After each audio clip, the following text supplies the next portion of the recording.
Women in Peru, Microfinancing the Future by Agustina Diambrossi, Daniel Austri, Claudia Mita, and myself, Francisco Jimenez de Cordova.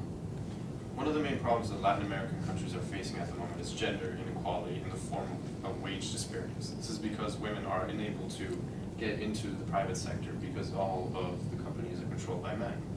Also, Peru has a very high wage disparity, and this leads to hindering of the country's growth in terms of education and social equality. So what is gender equality? Gender equality refers to when women and men are enjoying the same rights and opportunities to achieve their social, economic, political, and cultural potential. As we can see in this chart, in disparity in wages, Peru has 19% difference, which is high above the Latin American average of 17%. And why is gender equality so important in Peru and in development? First of all, it increases the productivity and incomes, and it will also help reduce the unemployment rates.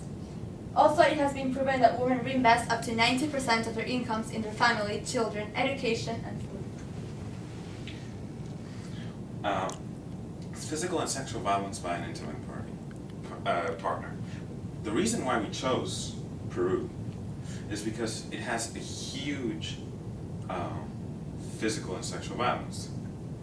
In fact, it's second in the Latin American border, with 39.5% of the women reporting to have been ever physically or sexually violated by an intimate partner. This causes a great scar, not only physically, but also in the woman's confidence, thus reducing their productivity.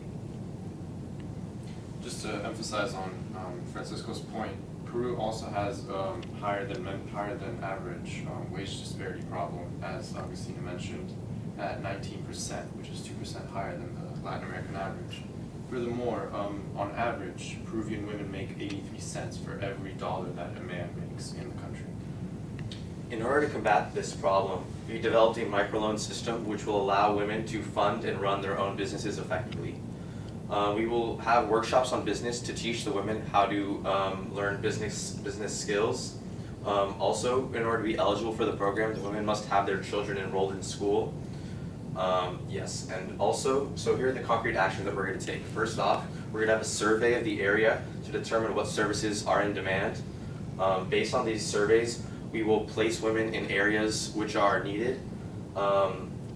And we'll have workshops to teach the women how to learn this craft as well as business skills. Then we will provide them with their microloans so they can run their own business. And we will have women working with them for the first couple of months to ensure that their business is running smoothly. The beneficiaries of this system will be the women, the children, the society as a whole, as well as the economy. And the one main objective is if there's an increase in the female labor force participation, this will lead to a greater GDP for the country, as well as reduce poverty. It will also help to empower women, create economic opportunities, and diminish the gender gap in the country.